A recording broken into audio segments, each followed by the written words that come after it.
What is good, ladies and gentlemen? Welcome to ENN, Exiles Network News, your favorite weekly entertainment news podcast with your favorite film exiles, where we break down the most interesting topics of the week in signature exile fashion. Get ready for hot takes on takes on takes on takes. Riding with me today are the most dastardly, rambunctious, outcasted exiles this side of the cinematic wastelands. Christian. What's up, gentlemen? I use the term gentleman loosely, but good to be here. I don't even understand what gentleman means, so whatever. And we also have Paul. Hey, Lupe. Hey, Christian. Looking forward to tonight's show. We got a lot of great topics and can't wait to get into it. Same here. So, Scoundrels. We had some brilliant topics this week. Zack Snyder's Army of the Dead just wrapped principal photography. Gemini Man has turned out to be a box office disaster. And in our coming soon section, we're going to talk about the new Star Wars Episode 9 trailer in all its glory. And also the new Vin Diesel movie that's coming out. It's been shooting for a while. It's called Bloodshot. Just released its trailer. So without further ado, let's get right into it. Zack Snyder is one of my favorite directors. I am a proud Zack Snyder fan. He just makes movies for me, okay? And he's been shooting this movie for Netflix called Army of the Dead. It started filming in July, on the 16th to be exact, and it just wrapped principal photography on about the 20th. And this is a synopsis for the project. Army of the Dead is a tale of the greatest heist ever attempted. A zombie outbreak occurs in Las Vegas. It is contained by a great wall of shipping containers, and Sin City becomes a quarantine zone. 6 years later, one of the still living Vegas casino owners recruits a motley crew of zombie soldiers to enter the quarantine city and take the ultimate gamble, retrieve his money from a safe in his old casino. So let's start with Paul. Paul, what do you think of this project? Does that synopsis sound good to you? And what do you think of Zack Snyder? All right, I got some thoughts on this. So first of all, I thought your choice of words there was interesting because I was actually speaking to Christian a couple hours ago, and I think I said almost the exact same thing when we were talking about trying to understand the hate that Snyder gets. And I said, some people, he's not everyone's cup of tea, but when I watch his movies, I feel like he's making that movie just for me. I hear you. It's exactly what I want to see. So that's my first thought on Snyder. My favorite director as well. I love his work. It feels perfectly tailored to my tastes. Now, talking about the synopsis, this is not my kind of movie. I'm tired of zombies. No, the Walking Dead killed zombies for me. I love the comic. I read it for quite some time. I love season 1 of the show. Wow. But I am zombied out after the Walking Dead. So not in love with the idea of zombies. I'd say Snyder's Dawn of the Dead remake, I still enjoyed it, and I enjoyed it a lot at the time. It's my least favorite of his films. Mm-hmm. And I am tired of heist movies. I've never been a heist movie guy, and I'm not interested in heist movies. So if you read me this synopsis by any other director, it's an immediate, maybe I'll catch it on video sometime, but probably not. Now, That said, I love Snyder, and I want this movie to be the most Snydery movie we've seen. I want everything that makes a Snyder movie Snyder, and what makes a Snyder movie a Snyder movie. And I'm going in with an open mind on this one, looking more at the director and my love for his past works than the actual subject matter of this film. And I'm pretty confident that he's going to come up with something. I can't picture exactly what, but I think he's going to come up with something that's going to make me love this movie. All right, Kristen, what do you think? Well, I think like Paul said, Zack is not everyone's cup of tea, and sometimes Zack is not mine. It's that simple. He's not my cup of tea. I like a lot of his movies, but there are some I don't. But that also doesn't mean I dislike him. The more I've read about this movie, the more I find it interesting. I like the zombie genre, but I just think it's just been beat to shit. It really has been. We've just seen so much. Now, Dawn of the Dead was enjoyable, and from the Snyder fans that I interact with online, a lot of them have said, like between Snyder and Gunn, that wasn't pure Zack, right? But this is a genre he enjoys. It's a really wide-ranging cast. It really is. Yeah. And Netflix wrestled the rights away this thing from WB, and the interviews and stuff that I've read with Zack Snyder is apparently this is going to be Snyder unhandcuffed. Uninhibited. This is Zack being able to do what Zack wants to do. Now, by the way, that could be good or bad. That depends on if you're a Zack fan or not. True. So if you're less of a Zack fan, you might kind of be like, if you're more of a Zack fan, I think you're going in on this all the way. But Dawn of the Dead was highly enjoyable. It's a genre he's pumped to be a part of again, and he said, like I said in interviews, that this is going to be all me, guys. This is all Zack. So I think just because of that, you have to be intrigued by this thing. You really do. The last thing I will mention before I throw it back to you, Lupe, this is something that the three of us have talked about on this podcast a couple of times. Netflix giving directors the opportunity to make these movies that perhaps we would never get. Right. True. So now we got Zack, who's a very celebrated director, has this very huge and passionate fan base, right? And he has his haters too, as we've talked about as well. Are they going to give him that opportunity to be Zack, or are they going to put their little Netflixy spin on it, and are they going to be bad with their marketing? As usual. That's something that we definitely have to talk about. I've had a huge beef with Netflix about their marketing, and even with this film, it's finished shooting principal photography, and we don't know when it's going to release. We have a vague idea. We've heard conflicting reports, and even in an interview that Zack did, he wasn't exactly sure when it was going to release. And that's one of the key sort of elements about marketing and building anticipation, is people knowing when it's going to come and sort of preparing their minds, and Netflix just does a really bad job with that. Usually when Zack Snyder films shoot, we get still shots and photographs. He does character reveals, and they tend to break the internet. Remember when he revealed Wonder Woman? And it was all everyone could talk about. Yes. He revealed Aquaman. He's revealed, even when he revealed Superman for Man of Steel. Remember Unite the Seven? Remember when they had Exactly. And everybody was trying to decipher what that meant. So seeing Zack Snyder do a movie where it's basically being buttoned up all the way is very strange. This is not his way of creating hype and building anticipation for his movies. So I just hope that Netflix does right by him, so that when the movie comes out, people are very excited about it. Anticipation has been building for a while to a crescendo, and whatever the numbers are, they don't end up, sort of like blaming it on him, because they tend to do that.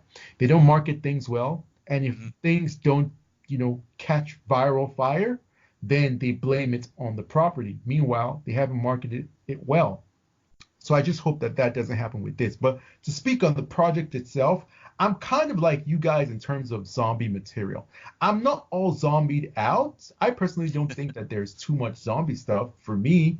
I just have never been a huge fan of the genre. It's never appealed to me. Horror is not my genre, and I just don't find zombies sexy. Maybe you guys have some necrophilia thing going on that you're, shy about talking about. If that's your kink, that's your kink. That's for another pod, bro. It's for another pod. And I'm not going to be in that one. But I just don't enjoy zombies. But I love heist movies.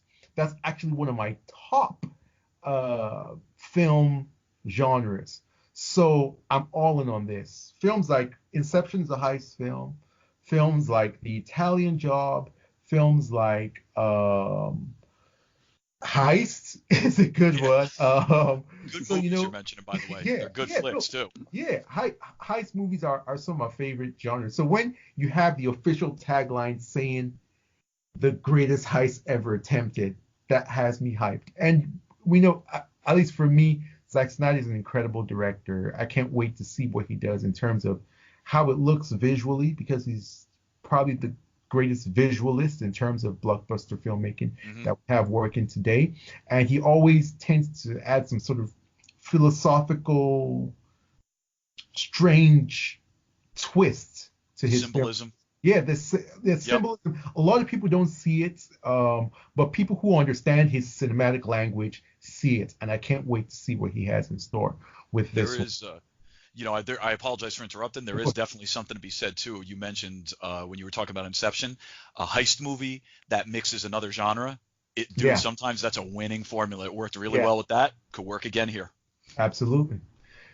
So now let's pivot to our next topic, and we're going to talk about Gemini Man. Now, I don't know about you guys, but Gemini Man, at the beginning of the year, Gemini Man was one of my most anticipated movies. Hmm. Was it for any of you guys? Yes or no? For me, no, it wasn't. I got to be honest. I like Will Smith, and we'll get into that in a second. But no, it was not one of my most anticipated. Paul, what about you?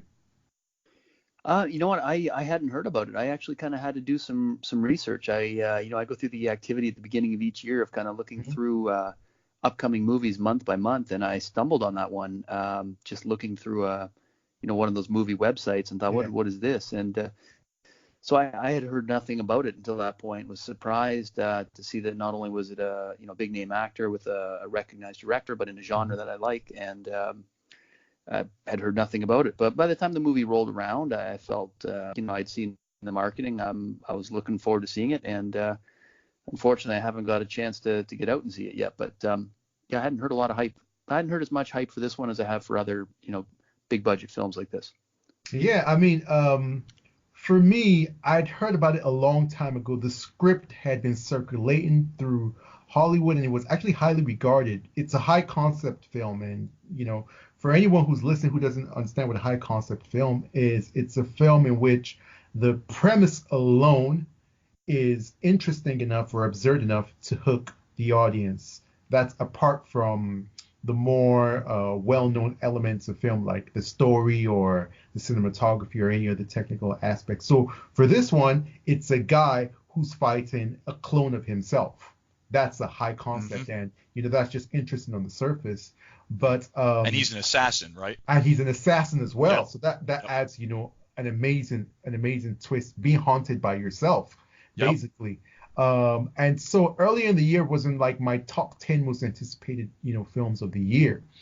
Unfortunately, I haven't seen the film, and it's looking like the film is going to take an incredible financial loss for the studio.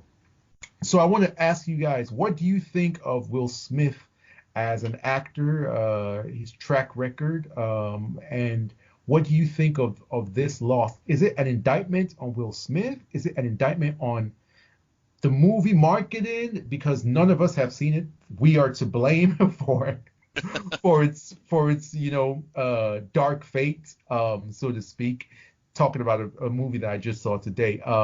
So you guys, what do you think of the whole situation? Chris, let's start with you. I think I'll start with what I think of Will Smith, and then we'll move into whether it's an indictment and talking a little bit about just the marketing and stuff. I think Smith is a really good actor. I really do. I mean, the guy has been in comedies, drama, science fiction, fantasy movies, comic book movies.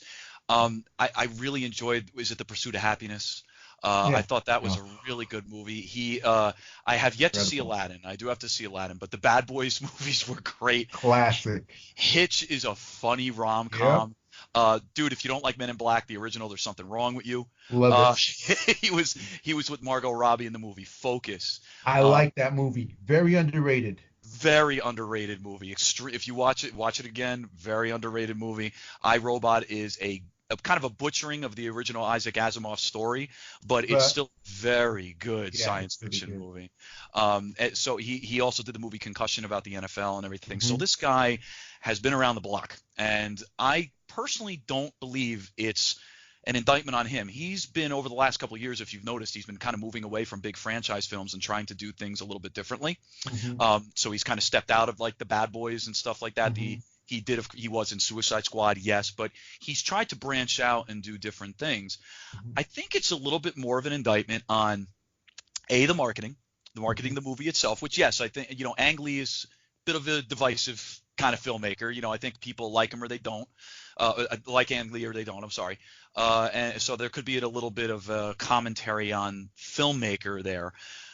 You know what though? The poor movie is sandwiched in between Joker and then Yeah. we have a Disney behemoth in Maleficent. Mm-hmm. Mm-hmm. And now you got the comic book fans and other people raving about Joker, right? And rightly Mm-hmm. so. Three of us seem to like the movie, so Yeah. raving about Joker, and that was still now what was it? I guess it's third week of release, right? So Mm-hmm. you got the third week of release that's spilling over to poor Will Smith's movie, and people were still going back. Now the word of mouth is going on about Joker, so people are going out to see Joker, and then the families who are deciding, all right, what movies am I going to see this month? Am I going to bring my family out to dinner, and then we're going to go see? They're going to go see Maleficent. They're going to go see Yeah. that movie. That's what they're going to go to.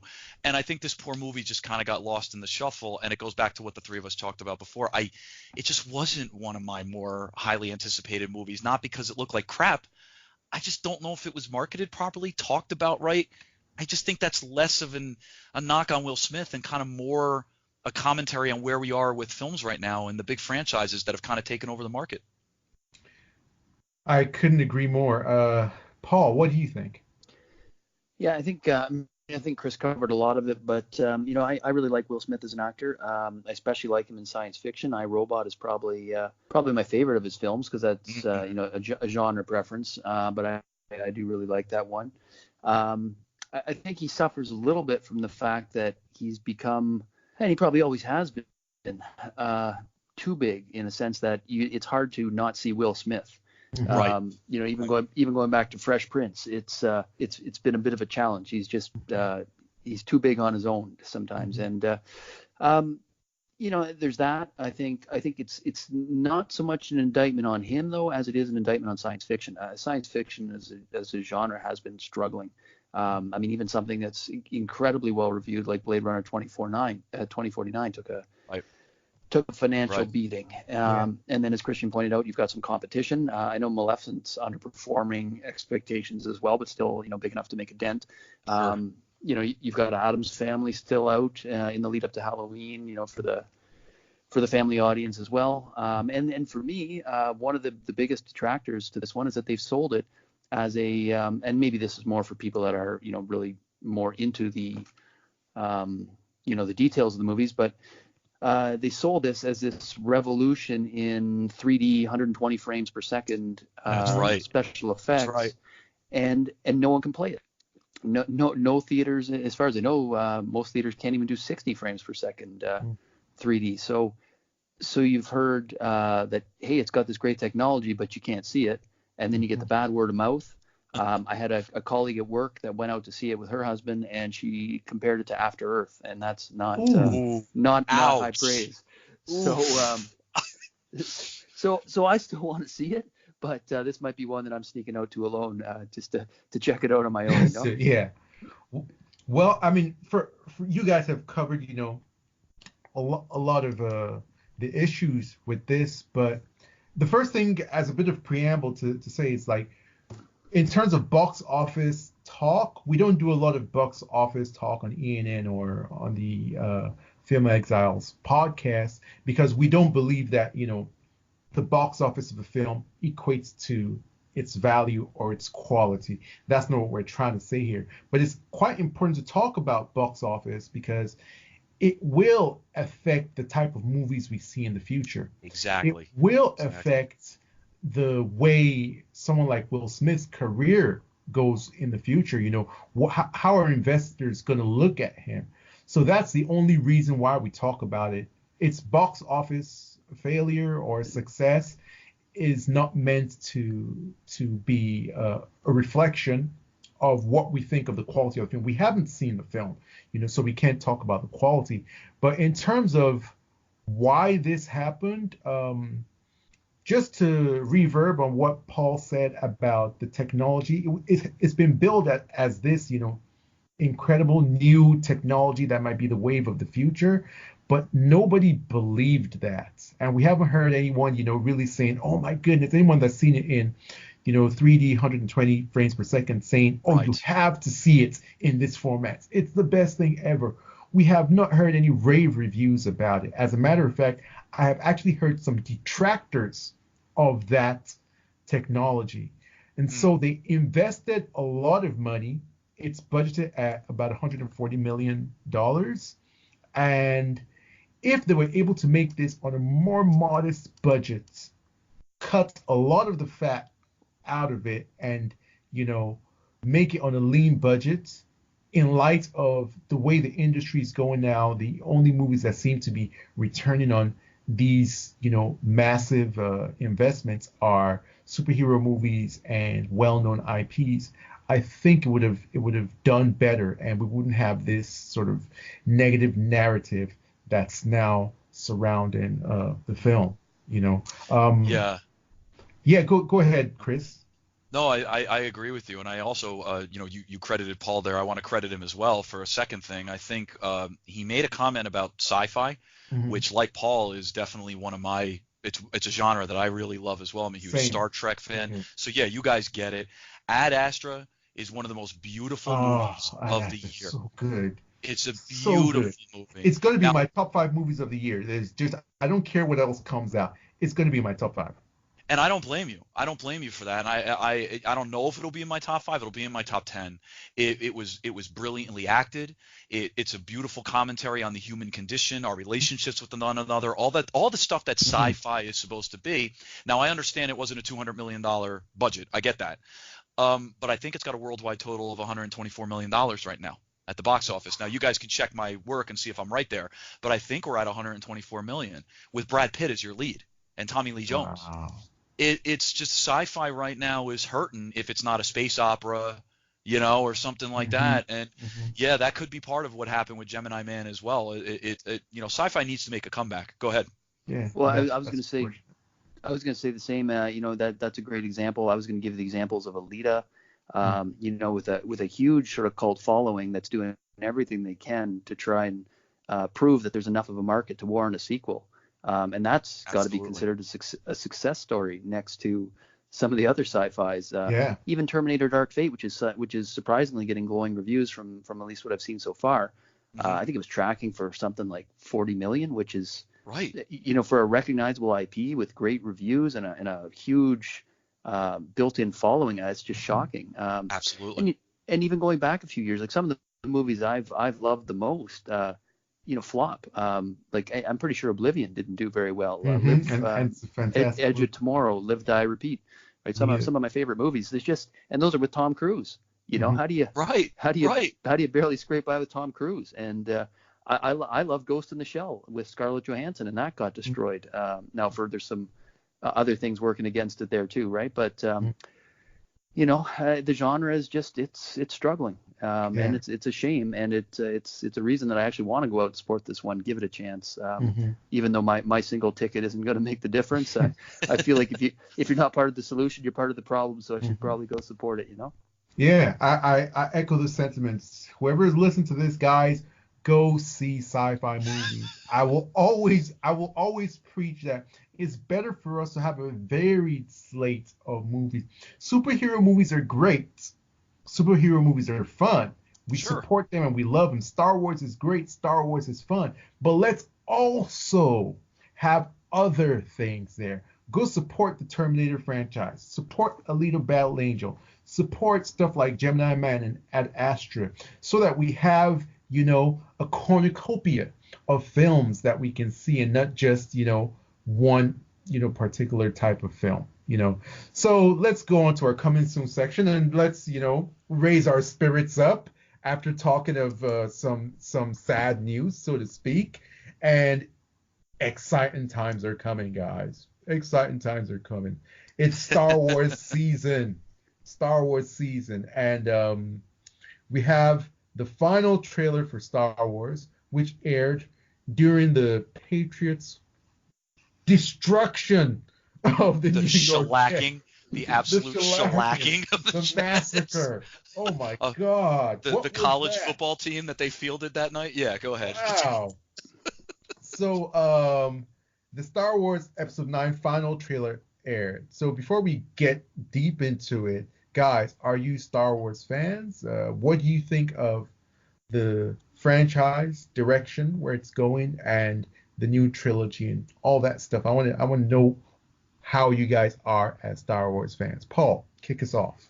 Yeah, I'm a lifelong Star Wars fan. I grew up on it. That original trilogy was a big part of my childhood. I I had all the toys. It was a collection my father and I built together. I still have it to this day.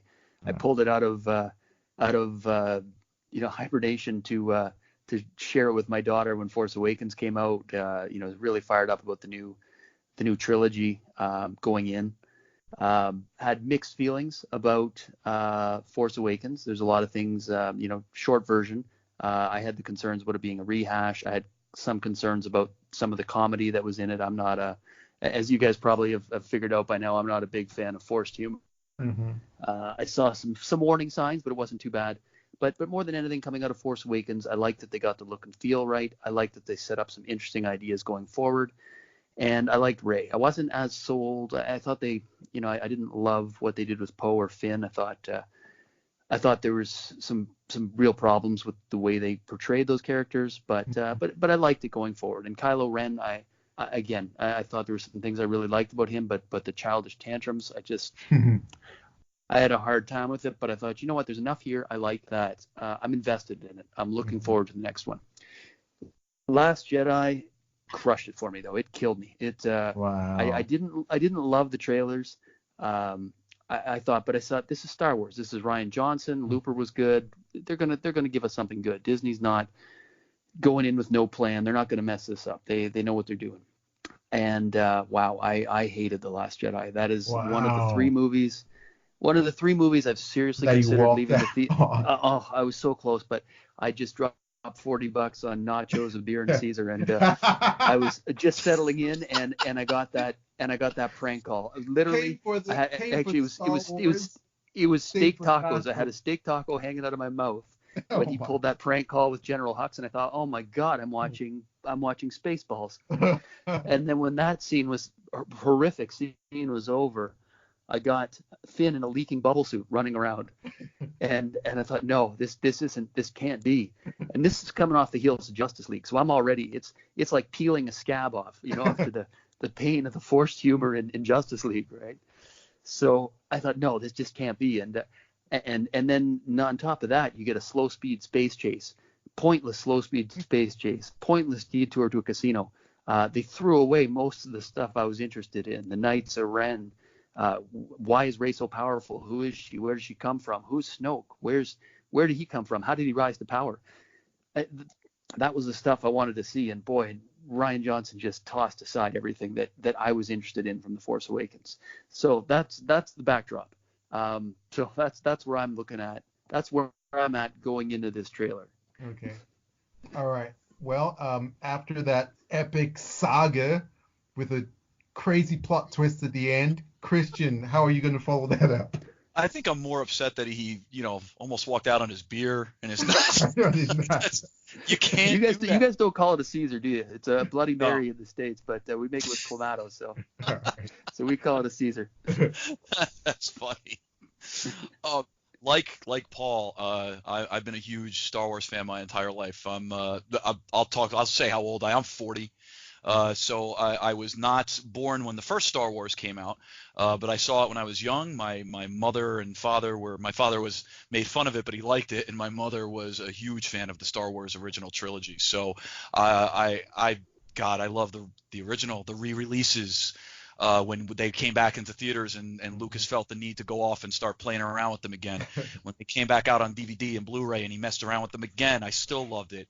I'm here for the prequels. I thought the prequels had their weaknesses. I'm looking at you, Attack of the Clones. But Revenge of the Sith, I thought, brought it back.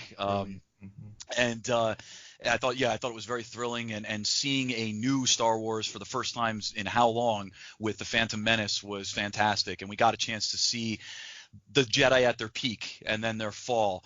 God, I have toys. I still have toys. I have comic books. I read every freaking expanded novel.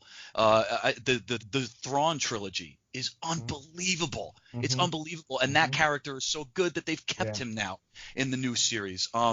So I've just been a Star Wars nut. So maybe I'm too biased to even answer this question, to be completely honest with you. No such thing. But the series, it has its up and downs. I mean, the prequels were weak in some ways. They absolutely were. They were weaker than the original trilogy. Never really captured the magic that was there. Although they were exciting, and of course, getting the better technology really got us to an opportunity to see some of the space battles and see the fall of the relationship between Obi-Wan and Anakin and things like that. And I wanted to see those things. When fans were, we don't need to go into this in detail, but I know fans were kind of on the fence. There were fans that were really into it and fans that weren't when the deal with Disney finally happened, and people were kind of scared that Darth Vader was going to be running around with, Mickey Mouse ears on top of his head and everything like that. Force Awakens was, to me, basically a remake of The New Hope, and you know what? I'm okay with that. I was fine with it. Rey was a wonderful character for us to look forward to in the future. Like Paul said, I think Kylo Ren was a little bit of a, little brat kind of, but we had what was going on with the Resistance versus the New Republic. I guess that's the way to call them. And you had that new setup between the villains and the quote unquote good guys, with the Force starting to make its comeback. It was, like I said, a remake, but I'm okay with that. Mm-hmm. I loved Last Jedi. I freaking loved it. I loved the direction that they went in. It was more thoughtful than The Force Awakens. Everything about let the past die, kill it if you have to. Absolutely. Do it. Kill it. Let's start going in another direction. Anyone can be a Jedi. It doesn't matter if you're a Skywalker, if you're connected to Darth Vader or whatever. Anyone can make a difference. Anyone can do that. Rey is nothing, and maybe she should be nothing. Maybe that's what's so important about her, is that anybody can come from nothing and make a difference. Snoke, I didn't care. I could have cared less who he was. He controlled the New Order. That was the First Order. That's basically it. He's a baddie. And I wanted to see what was going to happen between Rey and Kylo, and hopefully see them take over as opposed to Snoke. Now, the Rose Finn side quest was awful. It was terrible. It wasn't good, and I wish it was stricken from the movie. It was terrible. The anthology has been great. The exploration of Rogue One, really going into themes like terrorism, the things that we have to do for good, for something that we believe in, killing people, stuff like that, and kind of a little bit of the heist movie with Solo. I like the new direction that they've been taking it. I'm hyped for Rise of Skywalker. However, I do recognize that Last Jedi might be the most divisive Star Wars movie we've ever had. And just because I like it and I love it, I do have to recognize that there's people out there like Paul that are not pleased with this new direction, and they deserve a voice. They really do. Just for me, though, love it, and I want to see more. I'm real hyped for Rise of Skywalker. Real hyped. All right. Well, take everything I say with a grain of salt, because I am not I can't with good conscience say that I'm a Star Wars fan. Boo. Exactly. There you go. Right, bring it on me. Your boos make me stronger. You are the emperor. But for me, I grew up knowing about Star Wars and hearing so much about it, and all my friends and all my nerd and geek friends loving Star Wars, and I could just never love it like they did. And then there was a period of time where I tried to get into it. I really tried. I read all the extended universe stuff. I read the Thrawn trilogy. I read up stuff on the Old Republic. I read up all the legends of Luke and everything he does after like the OG trilogy and how he becomes basically a god, all that stuff. But I can't say that I ever really loved it. When The Force Awakens came out, I was pretty excited to see where they would take it. But I must say that after watching The Force Awakens, I liked it at first. And upon subsequent watches and subsequently thinking about it, I disliked it more and more. And because it was a copycat film. It just is.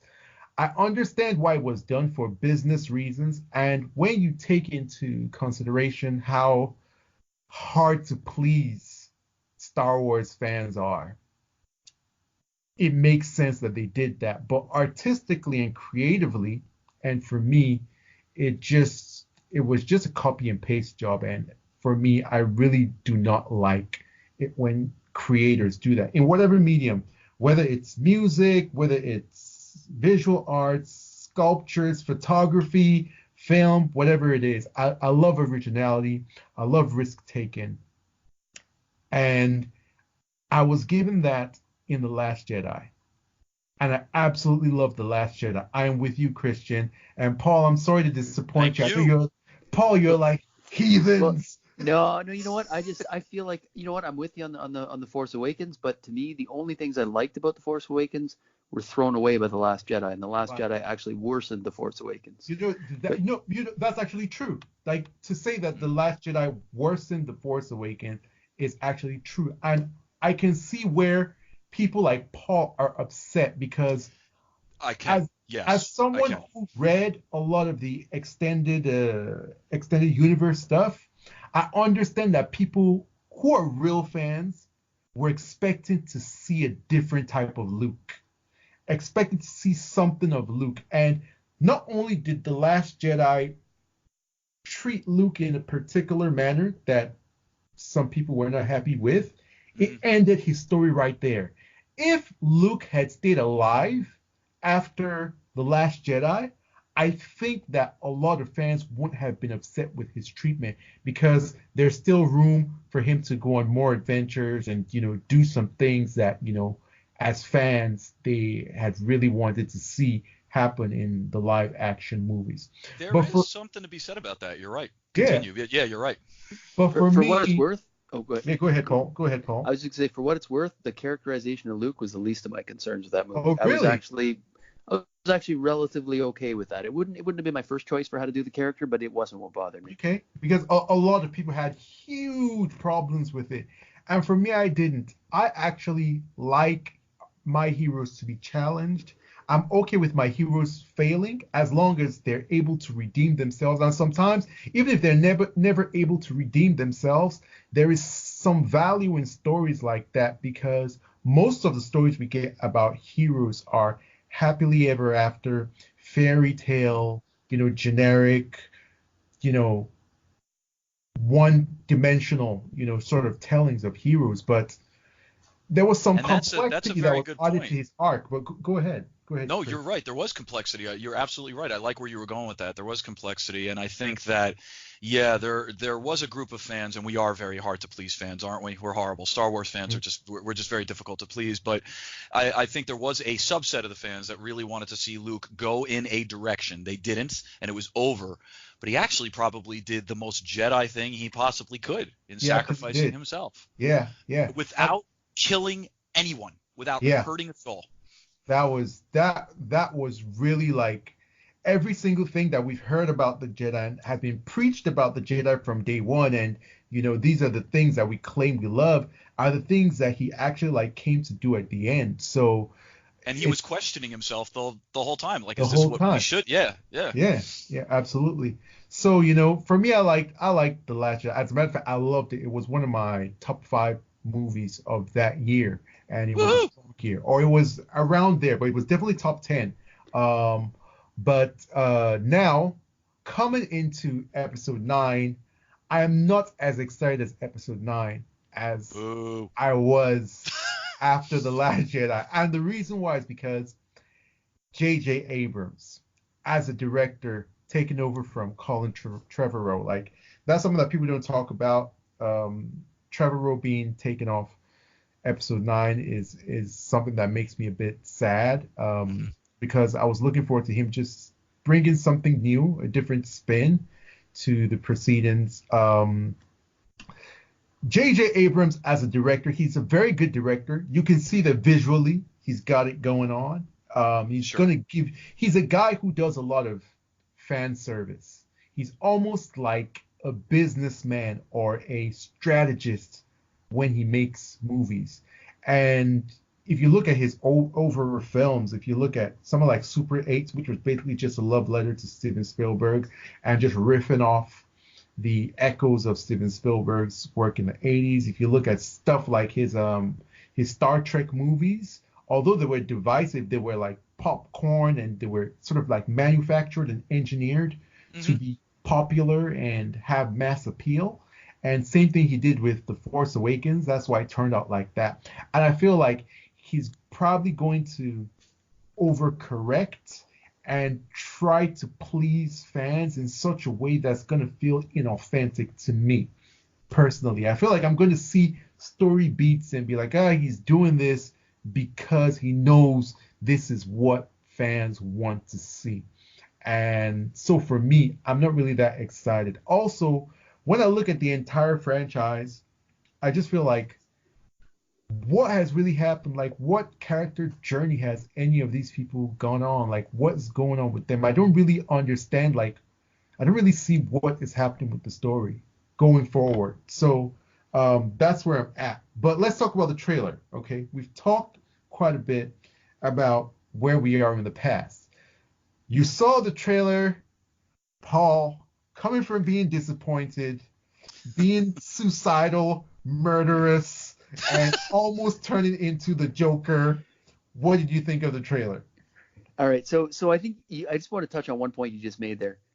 One of the major problems with The Last Jedi for me was it left me not caring where it goes. It felt like Rian Johnson almost ended the trilogy. Like at the end of that movie, I just didn't care. I didn't know where we're going, and I didn't really care where we're going. So it's taken me a long time to recover in terms of my desire to see Star Wars. Now I like Solo. Do you need a hug, Paul? Do you need a hug? You know, I did. I need a big. We can give you a virtual hug, man. Virtual hugs are fun. Yeah. Oh my God, I'm gonna touch on hugs in a minute here. So okay, so I am cautiously optimistic about this movie. And the big selling feature for me is Chris Terrio. And I like JJ. I don't have the problems you do. I get the points you're making about him, but to me he's like a safe Spielberg. And then you put him with a Chris Terrio as a writer, and I think good things are going to happen. Now, I think Disney has put on a brave public face trying to support Rian Johnson. At the same time, I think they get that they pissed off a lot of people, and they're trying to find something that's going to heal the wounds of the fan base. And you can see a lot of that fan service, like you say, in this trailer. You can see them addressing concerns. So starting right off the bat, you got Rey training in the forest. One of the big complaints about Rey is unearned, right? And I don't see how anyone can argue that it is earned. All you can say is that it doesn't need to be earned. Well, I kind of think it does need to be earned. I don't care who her parents are, but I need it to be earned somehow. You know, if her parents aren't Skywalkers, if it's not Obi-Wan, if it's not the Emperor, just sell me on how she became so good without any training, you know? So you can see right off the bat they're training her in the forest. Then they give you their obligatory pan through Finn, Poe, Lando, Rose. Lando's back for the fan service, and I like to see Lando back. Finn and Poe, as I mentioned before, I think they were high potential characters that I've just not enjoyed how they've executed on them. Rose, I'm indifferent. She was fine. She's neither here nor there. Then they move into the Rey Kylo thing, right? The nobody knows me, I do thing. I'll admit, the Reylo thing in The Last Jedi was actually the one thing I did like, aside from the Porgs, which I actually really liked, which tells you what I thought about the rest of the movie, when I thought the Porgs were the high point. But I like the Reylo thing, and I like the way it's continuing. You get the new ice planet with a new Game of Thrones style throne, and now I think it was empty from the trailer, but it's interesting. Is this the Emperor's new throne? Where are they? It got my interest. Then you got the Star Destroyer coming out of the water, and you got the Emperor's voice saying, you're coming together as your undoing. So, does that mean Rey and Kylo are joining the same team, which, I think they kind of hint at. But then again, in the previous one, you got Rey on the dark side, or hinting at her joining the dark side, right? So whether that's a vision or what. So, it's getting my interest. You got all those ships, right? You got the fan service with the Falcon and the Ghost. Then you got, now we're going to get into stuff I don't like. You got C-3PO with the one last look at my friends line. Oh my God, was that forced? And then of course you get the Star Wars fans. Oh, I was tearing up. And I'm like, are you really? Am I that disconnected from the rest of the fandom? Because that was just pure cheese to me. Now it looks like they might be tying that in with, like, his post starts off with, how are you doing, C-3PO? Like, he's almost uncertain. And we saw C-3PO with the red eyes in a previous trailer, right? So maybe they're bringing him back, reprogramming him, or maybe they're programming him for one last mission where they're going to turn him into something else. Who knows? But okay, so I can get past that. Then you got the Leia Rey hug, which again felt to me like it was right there to address all the people crying that so-and-so didn't hug so-and-so in the last movie. What is with people needing to see fictional characters hugging? Am I the only one that doesn't care about that? Because this one sure felt shoehorned in there for the hugging crowd. Then they get back on they're on it looks like something like a skiff, and they're back to the action, right? Horseback on a Star Destroyer. Interesting imagery. Not sure it makes sense, but reserve judgment. And then you get the second Death Star throne room with Rey and Kylo in it, and it's getting interesting again. And then you get the little shot of them fighting with Vader's mask toppling and crashing. So, there's a lot of stuff I like, but, as I mentioned, one of the things I was looking forward to the most was Knights of Ren. We didn't get any of them in this trailer, but I'm cautiously optimistic because I got the action figures out at the Disney store, and I feel like Terrio and JJ are going to emphasize them. I'm still very sell them concerned toys. Yeah, well, you know what? Those are toys I want to buy. Give me those Knights of Ren action figures. Black Series. How do they pull off the Emperor's Return? I'm still not sold on this, right? That's I think one of the big things in the movie, and I have faith in Terrio to pull it off, but I don't know how he's going to pull it off because they seem to be trying to undo a lot of what Johnson undid from TFA. They seem to be trying to reinstate. Yeah. And which is good to me. Maybe not so good to people that thought TLJ was a step in the right direction. But coming out of this trailer, I want to see it. I went out and bought my tickets. Even before I saw the trailer. I got my tickets for opening Thursday night, and then I'm taking the family in IMAX on Sunday. So they've got my money already. I'm gonna go see it. Elements I liked. Didn't like the forced fan service. Know why it's there. Still don't care about some of the characters, but hey, it's you take the good with the bad. I'm hoping for the best though. All right, Chris. What about you? There was a lot there that Paul brought up, and I'm happy he did because that means I don't have to bring up as much. So that's good. That's good. He did a very good trailer breakdown scene by scene. So I mean, I'm not going to go into all that. That was a good job, by the way, Paul. But thank you very much. I think opposite way, I do care where this story goes. If anything, because of Last Jedi, I probably care more than before, especially Rey and Kylo. And I want to see where the Emperor comes in. How are they going to bring him back? Is it going to be a little cringy the way they do it, or are they going to make it seem a little more organic to the story? And I think the things that you guys have brought up, by the way, is true. J.J. Abrams is a bit more of a safer director. And whether or not Disney loves Rian Johnson, I really do think they do, but they do understand the backlash that has happened. Mm-hmm. Just because half the fan base has embraced The Last Jedi, the other half is not. And of course, at the bottom line, we may not care about money. They do. So they have to think about that kind of stuff. So it sounds like if you listen to what they've talked about and if you watch the trailer itself, it looks like they're embracing some of the elements of Last Jedi, but they're absolutely bringing elements from Force Awakens that worked. And they're going to kind of do a combination of the two, understanding what they have to do to move forward to kind of fix this little bit of a mess and conundrum that they've done. As for the trailer itself, it was beautiful. It just looked beautiful. Some of the shots, especially the shots with what looks like Death Star 2 in the ocean. Oh my God. The shots with what are absolutely Imperial Death Stars, not First Order. I'm sorry, Death Star, Star Destroyers, Imperial Star Destroyers, not First Order ships. So something serious is going on down there. Is cloning technology part of it? And that throne from Palpatine is actually an unused, I think a storyboard or a design from Return of the Jedi for Palpatine, which is really cool. So they're bringing some of that stuff back. So that's awesome. Stuff like, I don't know, the hug and stuff, that doesn't bother me. I want Leia to have very important moments here. She deserves that, especially with poor Carrie Fisher no longer being with us. If they force one or two things in there because of her death, I think I'll forgive them for that. But I will say that as much as the trailer looked beautiful and so many things about it looked stunning, and we got to see some really cool Kylo and Rey moments, as a fan and as a guy that's really looking forward to Rise of Skywalker, I still was kind of like, did you have to force the nostalgia in there? You know, like did it have to be done? I don't think it needed to be done.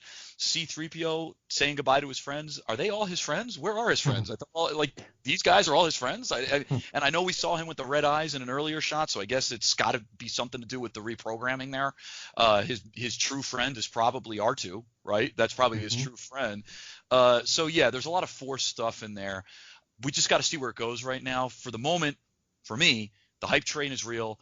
The thing looked beautiful, but none of us, they haven't given up a damn thing. We have no freaking clue. Even Force Awakens kind of gave us an idea of what the plot was going to be. We have no freaking idea what's going on here. So we are absolutely going by our gut. We're absolutely going by whether or not it looks beautiful, and whether or not you can forgive them or embrace them for Last Jedi. One or the other, because you either love that or you don't. So, yeah, I'm hyped, but the trailer was a trailer.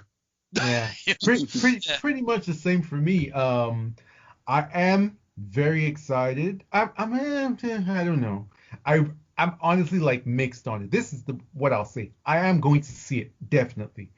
Oh, sure. So Yeah. there's a level of excitement. There has to be a level of excitement and anticipation if it's locked and loaded for me to go see it. But I haven't bought my tickets. I don't feel the need to rush and buy tickets. Whatever happens, happens. Come on. Um, but for the trailer to me, it looked big, it looked massive. There's a lot of stuff happening, beautiful shots. There's a lot going on, a lot of characters, but it all seemed like nothing was happening at the same time. As you said, they haven't told us what the story is. And even looking at the trajectory of the characters from episode 7 to 8, I don't see where they're going or what they've done. Like someone like Finn, like what's happening with Finn? Like, why is Finn? Who is Finn? What is a Finn? Poe Dameron, same thing. These are characters that when they were first introduced, we were very excited to see, who they will be, to explore what their past has been. And really, we haven't gotten anything about them, which is kind of a little bit tragic for characters that were built to, take over from the original core Star Wars characters. So that's like a disappointment for me to see Finn and Poe up on the screen and just not really care, because I suspect once again that they're just not really gonna do anything or go anywhere in terms of their character arcs. In terms of Kylo and Rey, and whatever the Emperor has in store for them, that could be pretty epic. That could be really, really, really good if it's well done, to sort of tie in the whole thing, basically all the way from the prequels through the OG trilogy, all the way to this new trilogy. If there's this grand arc that Palpatine has had, and they're able to do that well, I think that could be really good. So having him in the trailer gave me a little bit of hope and a little bit of a boost. What I'll say is that the fight that I saw between Kylo and Rey, the lightsaber battle, have those guys like not improved their skills? Like what the hell? Like come on. It's been 2 freaking movies. I don't know the time span, but come on, guys, get it together. I know, like the prequel, some people say it was like a bit too much, that they were dancing, and you could tell they weren't even trying to hit themselves or whatever. But there can be a middle ground where you're actually showing off, like you actually know how to use this weapon, using the Force beyond what is normal. They're just out there like swinging fluorescent lights at each other, and I'm a little bit like over this clunky sort of fights, even though I guess JJ's trying to make it as close to the originals as possible for his nostalgia thing. But go ahead, Paul. Do you have anything? Yeah, I was going to jump in here. I like the more rough sort of hacking at each other lightsaber fights. Like I think it depends on the lightsaber wielder as well, right? Like I like the sort of brutal hacking that Vader did.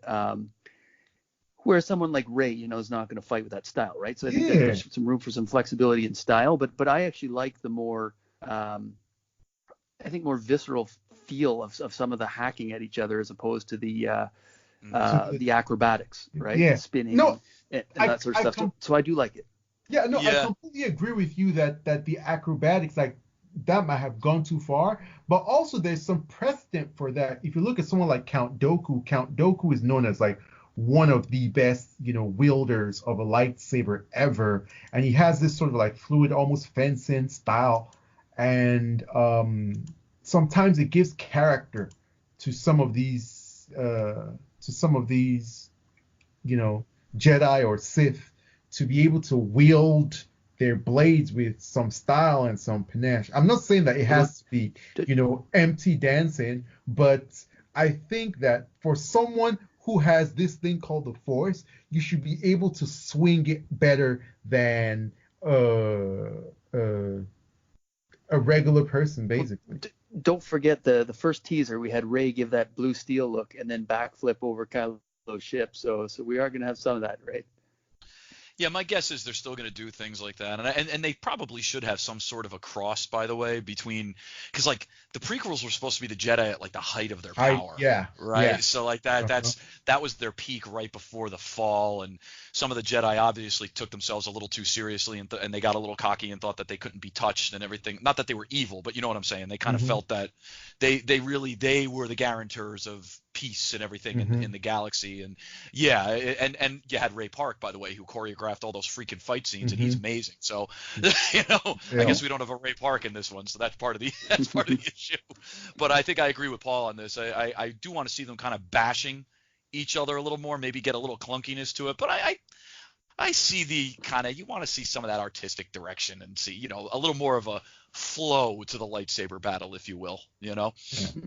Yeah. Well, but I mean, those are my thoughts on the trailer. In general, I thought that the trailer was almost a bit vapid. Sorry to say, a bit empty. And I'm going to see the film, and hopefully, they do a good job. Um, so after talking about Star Wars, let's talk about a trailer that was even better than the Star Wars trailer, Hey, hey, which hey, hey, hey! which is Vin Stop the Diesel. pod right now. Vin Diesel's upcoming comic book property, Bloodshot. It's a bloody R-rated superhero comic book property. What did you guys think of the trailer? Chris, start us off. Well, I can't get enough of and this is a problem, by the way. I can't get enough of these freaking comic book movies. So I'm part of the problem with cinema right now. So Exiles, I'm sorry. I'm just throwing it out there. I'm part of the issue. Dude, it was cool. It was dark. It was bloody as all hell. Having Vin Diesel's or whatever, the head just kind of Yeah. exploding there was um, and Bloodshot is probably not as well known if you're not a little bit of a deeper comic book fan. It's a Valiant comic. It's not Marvel or DC. It's not Image even. So he's probably a little bit of a deeper dive, but he is still pretty popular, especially in Mm-hmm. comic book land. And he's got really cool powers and abilities. He can shapeshift. He interfaces with technology and stuff like that. He's basically got like Wolverine level healing because he's got all these nanobots that are pumping through his bloodstream and everything like that. So definitely a cool character. Vin Diesel can bring this guy to life. Mm-hmm. Absolutely 100%. So I like the fact that we're getting stories like the MCU. None of us know what the hell is going on with the DCU right now, so we said that in a previous pod. But we could still get these other cool comic book movies like Joker and Logan and Bloodshot. These movies can exist. Looking forward to it, man. I don't know if I know enough about the movie yet to make a full commentary yet at this time, but I liked it. It's dark. It was bloody. It kind of looked brutal. Hey, man, 2 thumbs up. Let's do it. I'm here for it. All right, Paul, what do you think? Yeah, I was pleasantly surprised. And you know what? When you said this was better than the Star Wars trailer, I wasn't sure I was going to argue with you. I'm leaving. I I'm actually leaving. really liked it. There you go. Yeah. I win. This really surprised me. I mean, no, I know nothing about the character. What Chris just shared with us. I looked up on Wikipedia, got some of that same info, but I knew nothing about this except that Brett Booth, who's the artist on the current run, is a Snyder Cut guy. So that sticks out when we get someone in the industry, fighting for the Snyder Cut. So that was my interest going in was Brett Booth as the artist supporting the Snyder Cut. I love this trailer. And you know what? I'm not a guy that loves all comic book movies. I do not like action comedy in general, and I do not like action comedy mixed with comic books. But this is what I like. This is sci-fi mixed with comic book, and that's to me probably my favorite thing. So I loved it. I mean, it looks serious. It looks dark. It looks R-rated. It looks violent. I'm not a huge Vin Diesel fan, but he sold me on this in the same way that I bought him in Pitch Black. Which was good. Very Yeah. good. Yeah, very. I'm just fired watched up for it this. recently. Actually, I just watched Pitch Black about 2 days ago. It's really good. Yeah. Highly And I underrated think flick. I feel a little bit of that same vibe for this one, but this one looks a little more fast-paced and violent. And hey, I'm on board. I love it. All right. So for me, the first thing, like I heard about it quite a while ago, and I heard that the director, who is called Dave Wilson, I did some research on him a while ago. He's done a bunch of visual effects for video games, like big video games. Like he did stuff for the Old Republic, like cinematic trailer. He's done like visual effects for like The Division, Elder Scrolls. He, worked at Blur Studios for Tim Miller. You know, he's worked on Mass Effect 2, Halo Nice. Wars. Yeah. Have you guys seen the Love, Death, and Robots TV Yep. series? Yep. He did the first one called Sonny's Edge. The first one, that was my favorite of the bunch. Yes, and that's Well, there you actually like go. my favorite of the bunch as well. So There you he's go. someone who has like who's really good with sci-fi. He's really good with visual effects. He has an eye for, really like badass, creative, intense action. So I was like pretty interested in seeing what he would do with his first, like big like movie. And the trailer did not disappoint. I watched this thing over and over and over again. I don't know much about Bloodshot. I've heard about Bloodshot tangentially, didn't know a single thing about the character, but it looks like Vin Diesel has the look to play this character. Yes. And his intensity and his voice, his affectation just seems like it perfectly suits the character from what I've seen of the comic book panels.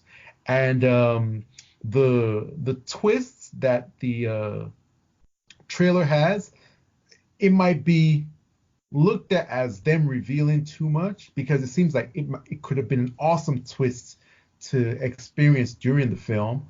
But this is a property that not a lot of people know about. It's not like a big DC or Marvel property or well-known IP. So they might have felt through marketing, they might have,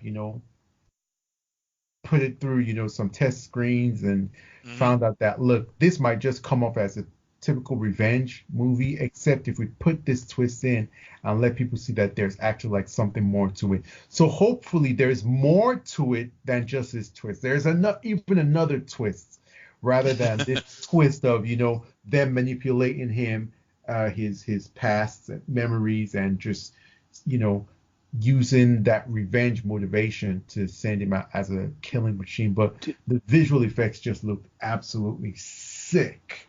I know. I love some of the healing stuff, and it was really good. I sorry to cut you off, Paul. Continue. No, but go yeah, ahead. it did look great.